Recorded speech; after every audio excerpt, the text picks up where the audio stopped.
Hello and welcome to another episode of the Smart Freight Center Academy podcast, where we share interesting and important information and updates about freight decarbonization and the drive towards a zero emissions logistics industry.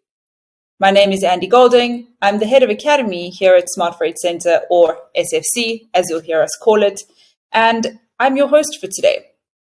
Today, we're talking sustainable logistics procurement, and joining me in exploring this topic are two highly knowledgeable gentlemen. We've got Rick Arends, the director of the Sustainable Freight Buyers Alliance here at SFC, and Anders Lehmann, who is a former head of procurement from Maersk and now a happy helper on the topic of decarbonization of multinationals at Implement. Why these two? Well, Rick and Anders were instrumental in the creation of the Sustainable Logistics Procurement Playbook, launched by SFC earlier this year. And let's dive in. Rick, coming to you first, why should we care?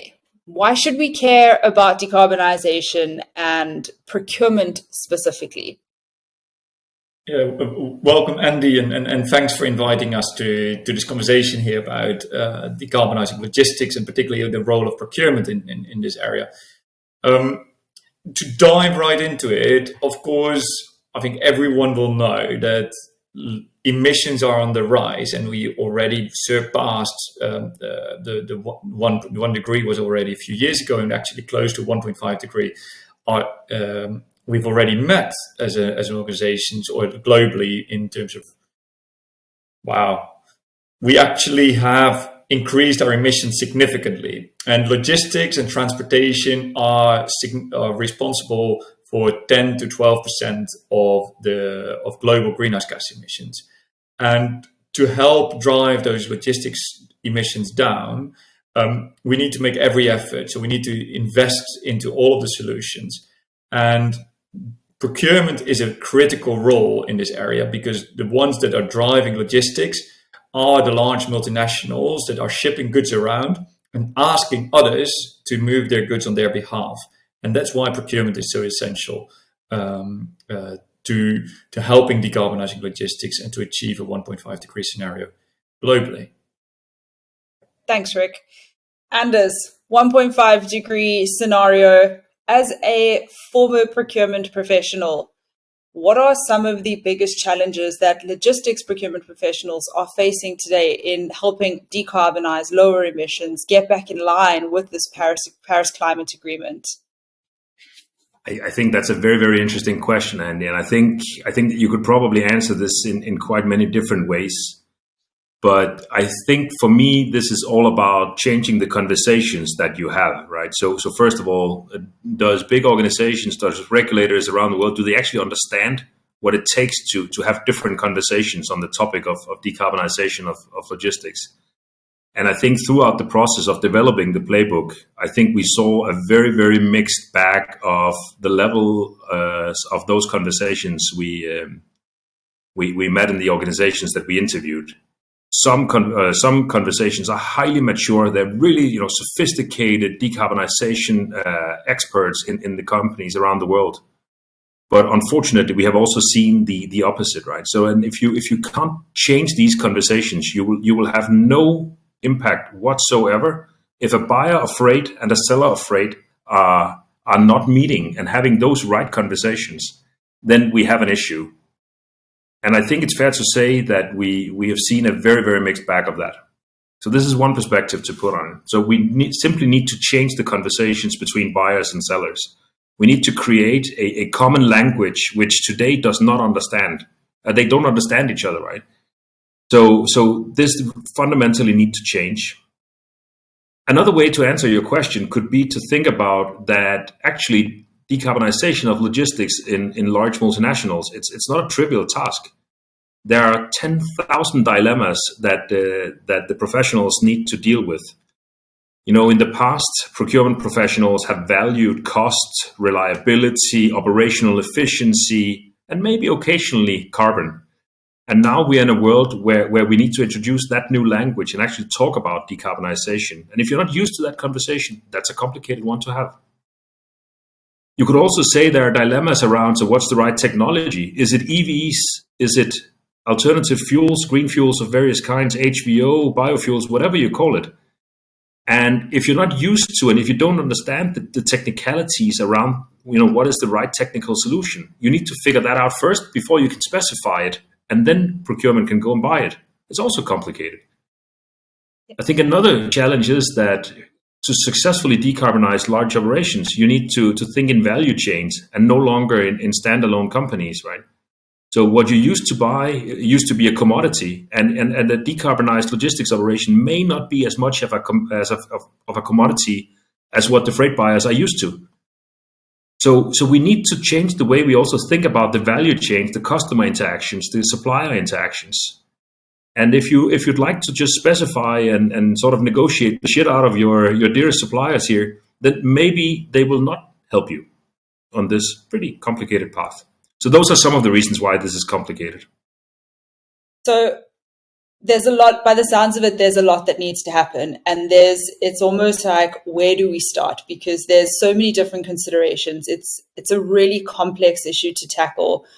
The role of logistics procurement is clearly evolving in terms of what are we prioritizing. So Rick, maybe a question for you is, why the playbook? Maybe you can tell us a little bit about the playbook and why put it together, because I think a lot of what Anders has just shared is very indicative and paints a clear picture of a need. Yeah, exactly. So actually to complement also the conversation, like to what Anders was saying, in terms of logistics is an outsourced service. So all organizations outsource or virtually all shippers outsource their logistics to a logistics service provider or directly to a contract of a carrier, so an ocean carrier or road freight carrier that handles their logistics for them. That in itself creates, of course, a contractual relationship between the two players, so between their supplier and the client on the other side to execute the movement of these goods. But what we've observed, and particularly within the Sustainable Freight Buyers Alliance, where we are having those conversations with multinationals on the one hand, the big shipping company, the shippers, and that are buying freight from LSPs or directly from carriers on the other hand, that there is this misunderstanding of how do I actually incorporate sustainability in that procurement practice?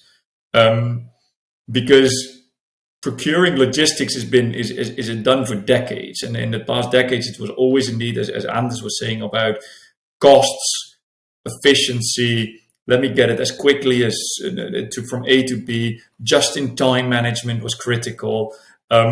Whilst when you talk about the inclusion of sustainability, whole new dilemmas emerged. Costs are maybe not the same. Just-in-time deliveries might not work for your LSP. Operational characteristics are different for different types of fuels. You may need to ask yourselves about changing some of your packaging material, for instance, to allow a more optimal transportation to take place. All of these questions came up in various ways. So everyone was asking, so how do I do this? How do I integrate sustainability into my logistics procurement practices? Primarily actually driven then by sustainability managers. So multinationals have these days sustainability managers that are looking at, okay, how do I tackle my Scope 3 emissions? And from logistics included. And how do I then subsequently ask my suppliers to comply? And this is where the ask came about. So we set out a consultative process where we hosted 10 dedicated workshops with all of the different organizations to walk through what are the processes and stages of sustainable logistics procurement and what needs to change on each of those stages. From all the way from your sourcing strategy, so how do I approach even logistics procurement in its general terms, to how do I close the sale at the end and monitor the performance of my suppliers. And that was, the playbook is fantastic, and I love it to pieces. But what's sometimes more important is actually also this process in which we walk through and engage and learn from the process itself. How do I include sustainability into logistics procurement? And today it's a fantastic product actually to to guide organizations in their journey towards this. Maybe actually, Rick, just to complement that, because I had a client meeting yesterday with a very large multinational who expressed an interest to understand how to get started with the whole integration of procurement into or sustainability into their procurement processes. And one of the pieces of feedback we got during that discussion was they have actually done a lot, right? So many organizations have tried and tested different things. They've tried experimenting with, changing the RFP or the RFQ, or they've asked one or two suppliers. Yeah. And I think one of the main things that I took away from this conversation yesterday is that's great. But if you don't think about it in a structured process that exactly, as you say, start with the sourcing strategy, then turning into changing the way you specify, then changing the way you inquire to the market with your RFI, RFQ, RFPs, then change the way you evaluate your suppliers and the proposals you get from them, changing the way you contract, and of course also, as you mentioned, then changing the way you monitor and measure the performance of these contractors. If you don't do that in a logical sequence, you will not succeed. If you just do one or two of these steps in the middle, it simply will not work. I thought that was an inspiring conversation to have tried and tested this in real life, and I thought worth sharing. Yeah, no, absolutely. Thanks, because exactly we've come across so many instances where organizations in all good faith were suddenly say, okay, we need to do something about our emissions, and so we need to include it into our logistic procurement practice. So let's ask our suppliers. And I've seen actually, and suppliers told me as well, they said, we were asked, so what's our logistics emissions footprint? And we put in a random number, deliberately super wrong, like way over, like what the global greenhouse gas emissions are for everything in the world, and put it to our supplier, to our client to see how do they use this information. The client didn't even come back to it. They didn't realize what they were asking.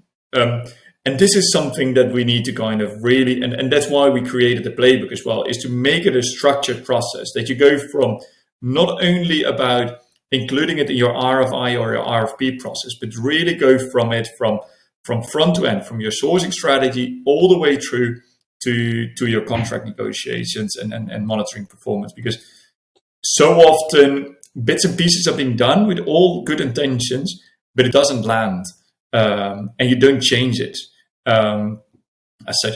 And maybe the one other thing I think which is insightful as well is that really including sustainability in your logistics procurement quite a bit can be done within existing procurement practices. And you may think about this with existing contracts, or etc., with small amendments to those. But there are elements of the transition that need much more work, are simply of a transformative nature that need to be kind of catered towards in this area. And you don't solve overnight. You can't buy heavy-duty trucks suddenly and say, let me deploy heavy-duty trucks all over Europe. It doesn't work like that. Unfortunately, I wish it was. It doesn't work like that today yet. So, Rick, we wrote, I say it's a very royal we, that we wrote the Playbook and then it was launched. And then as a follow-on to that, we've developed the Introduction to Sustainable Logistics Procurement as an introductory training to kind of just really take professionals from zero to understanding what we're talking about, because clearly from what you've both been saying, this is complex. There's a lot to consider, and it's kind of like a ball of yarn, and you're like, where do I pull at this, and how do we start to unravel this thing? And we'll soon also be launching our Accelerating Sustainable Logistics Procurement training, which is the live training, which invites professionals into the room to really look at their own strategy to say, well, how are we going to do this? How are we going to start? And what I'm hearing from what both of you are saying is a lot of the time, the sustainability in organizations, the decarbonization conversation sits with sustainability managers. But here it's really shifting to procurement professionals as well. So from your perspectives, and either one of you can take this, maybe Anders, I'll come to you for this first, is what's the first step to really get the conversation between these two departments together to create alignment? Because, we've said traditionally procurement's objectives were not those of sustainability. We were looking for just-in-time, lowest cost, etc. But priorities are shifting. So how do we start to get sustainability and procurement aligned and on the same page? It's a very, very good question, and I don't think there's one answer to it. But let me give a couple of examples of what is important. And I think one topic I really want to zoom in on is that depending on what kind of company you are and how ambitious you are, how mature you have, how many years have you worked with the topic of decarbonization of logistics, the answer might be different, right? But what we saw during the process with the Playbook is that the reasons to act are actually not clear for very many companies. Most do it because of, some companies choose to focus on you can say the topic of decarbonization of logistics because the world deserves it, right? Others choose to do it because they are forced regulatory. Others choose to do it because they can see that they can make money from it, or they can eliminate inefficiencies, or they can, take out waste from processes by changing them. Others see that they have an increasing pressure from some of their customers, or from some of their investors, or from banks to decarbonize. So there are many, many reasons why companies want to do it. But very, very few organizations are actually clear about that why before they start working on it. So one of my main recommendations would be to make sure you spend enough time understanding why do you want to change and how do you want to change. If you just jump into the how and start making random changes to your RFI document, it will not work, right? But if you align the procurement function with the operational teams that drive the trucks or handle the warehousing or handle the trucks on a daily basis, if you team up with your finance teams, if you team up with your sustainability team and make this a purposeful mission to decarbonize the company, it becomes a different conversation. If you just have, a procurement manager who want to make a small dent in this, it's not going to succeed. You need to align the organization about why do you want to do it and how do you want to do it first. And then you can make the changes into the processes afterwards. And I honestly think that most companies don't spend enough time there. Yeah. I would actually, and what's seen now as well is actually, I think quite a few organizations are waking up to the reality that we're living at the end of 2024, and which is 5 years away from 2030, which is usually for quite a few organizations one of their main target goals, and also globally to halve greenhouse gas emissions, which is 5 years away. And if you think about a 5-year time frame, that's where general strategy developments are taking place, are 5 years down the road, so to say. And what we observe now in this area is really like, so C-suite has completely understood that this is an important priority as well. It's this trickling down, and sustainability departments obviously in their roles as well.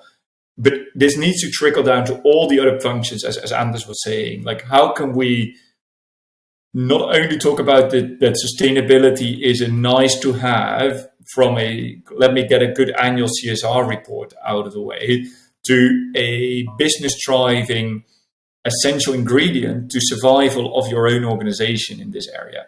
And this is where then all areas need to work together, and where we need to adjust even our management practices in this space. So. Yeah, so it's almost like we understand at a high level why this needs to happen, but it's what is the priority driving it, and how do we align all the different moving parts on this? Because what's becoming quite clear as you're both speaking is we can't just change the way we do things. This is not just we click our fingers and do procurement differently. Procurement processes are so deeply ingrained into the way that we move goods around. And it in a lot of ways, I think, requires people to kind of start at a blank slate. Rick, I know you said some things are easy to shift, but other things do require fundamental change. So in a lot of ways, I think we're asking people to kind of start looking at this from a blank slate perspective and rebuild from there. If we were asking people to start, so all things being equal, here's a hypothetical situation for both of you. All things being equal, we have a group of procurement and sustainability professionals who happen to sit on the same team because this particular magical organization is uniquely structured. And they're starting to map out a procurement process that is a sustainable logistics procurement process. Where do they start? And how would you direct them, or how would you guide them in building this process? Shall I go first, Rick? At least I have a perspective on this. So I think the way I would start is not by thinking about it internally. I would start by thinking about the market.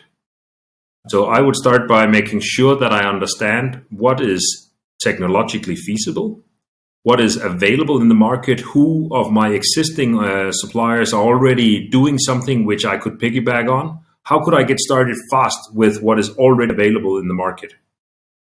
And if you, during that process, figure out that what is available in the market is neither not fit for your organization, your processes, your ways of working, then that probably calls for a more transformative procurement process. Whereas if you find that the market actually has options available, there are suppliers with loads of EV trucks on the balance sheet already, and they're just waiting in line to be deployed at your operations. Maybe that's a different situation where you could, let's say, design a procurement process which is a little bit more conventional, a little bit more linear. Whereas if you look at the transformative one, you need it to be much more innovative and much more partnership-like with the key players of the industry. So that would be where I start, and then all your internal stuff and how you govern and organize and all the data stuff, it's all that can follow. But I would really start with understanding the market and have deep conversations with the supply chain to see what's possible. I would add one area of it, which is on top of that. I think it's one exactly as Anders described. So getting deep into your engagement with your suppliers to understand what's feasible and how they can help you. And probably quite a few of your suppliers can help you already in this area. I think there's another area which is also for yourself to set out what is it that I really want to achieve in sustainable logistics procurement. So in sustainable logistics. What we've observed quite often is that organizations don't have a clear idea yet how they want to translate their overall scope 3 umbrella kind of sustainability challenge to what do we want in logistics specifically to have achieved, and what does that mean then? And this is a painful exercise because you'll need to go through your own or logistics organization yourselves to identify what's feasible, what's realistic, how far what's the budget envelope, what's the financial resources that I have to do so. And you probably need to go, and this is where I would start as well, is go country by country or logistics operations by operations. Don't change the world at once. You don't change the world in one day. You go one place by one place. So you choose a region, part of a sub-region, a country, depending on how you're structured, and take it from there as we speak. Yeah, so essentially it's running a pilot and starting in one place at one time. Yeah.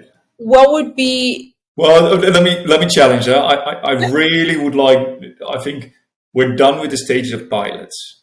Cool. Amen. Absolutely. because pilots sound to me, but that's maybe I understand it, but pilots sound as if we still have the luxury to figure out, like, well, how should we roughly do this? Is this something nice? Is it nice to have it? And if a pilot doesn't fail, we stop it altogether. We every single multinational, and I hope that all of them that are also listening here have at least figured out that electric trucks for heavy duty trucks are going to be the way to go. They are in process of implementing it for the first route, and are looking at to scale it up. It's not a matter of if you should go for battery electric trucks. It's a matter of how do I get it as quickly as possible scaled up. which is a different question altogether. And you may learn along that journey, and you may call that a pilot as such, but it is with an intention to scale up immediately. Because if we don't think about that time frame that we scale up, then we're done. So note to self and note to listeners, pilots are done. Pilots are so last season, apparently. We've moved past the point of pilots. We're moving towards action, and that's fine. I think you've already said we're 5 years away from 2030. We probably don't have time to just be trying things now. We need to be doing things at this stage. We may learn along the way, but we need to scale. Yeah. Learn, iterate, improve, do more, learn more, iterate more, improve more.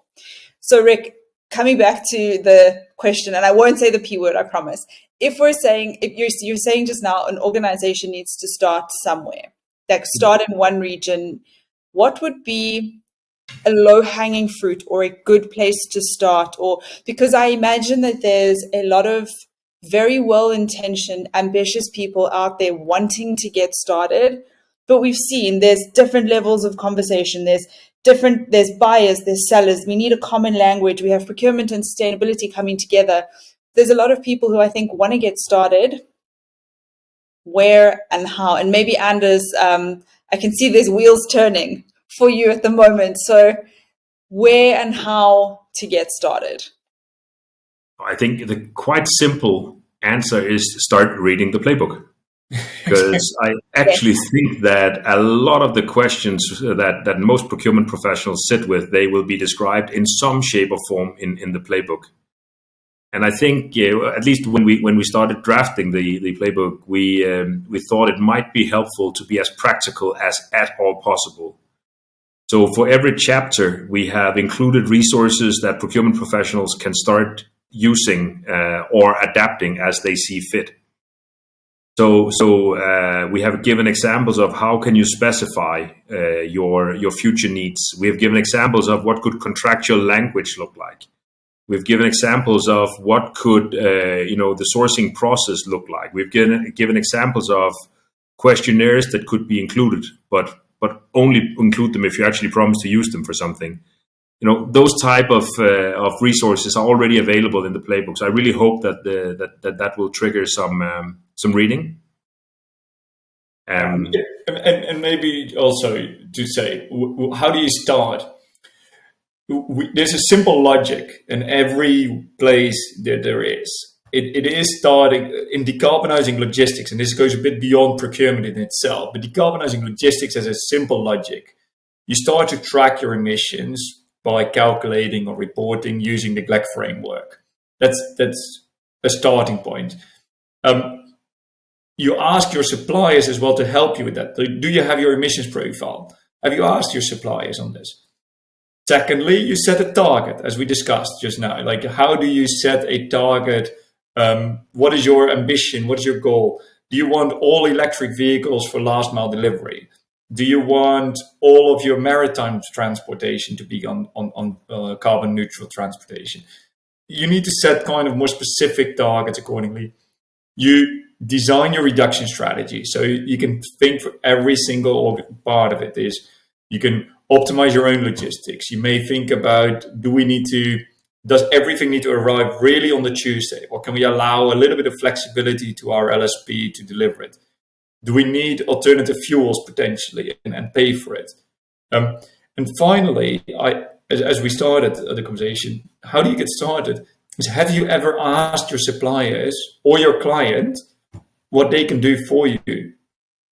And quite often, probably you have not, or at least I've come across so many organizations that have never spoken to their clients or their suppliers about this topic. Not even sharing that they were busy with this topic, let alone it's fine to say, look, we're building a procurement strategy to decarbonize logistics. How would you how can you help me in this process? Because you can't solve this on your own. So, but that's where you would start. We have to just start with having the conversations, reading the playbook, and attending the trainings, because there is now training on this, which didn't previously exist. So what I think has happened in the space of this year is suddenly, where there was no real formal guidance on how do we do this, how do we get started, suddenly there's a lot. There's a lot of resource accessible, a lot of tools available to professionals to help them in this journey now. And with that, as we reach the kind of half-hour mark on this conversation, I do think we could probably continue to discuss and to pull this apart for another few hours, but we are going to cut today's episode here. So Rick, Anders, thank you so much for joining us. Great conversation. I know I learned a lot, and I'm sure that the people listening will have learned a lot as well. And I think one of the key messages is just start having the conversations, have the playbook, and read the playbook and start having conversations with the right people. Rick, Anders, thank you very much. Thank you. Thank you so much for having us.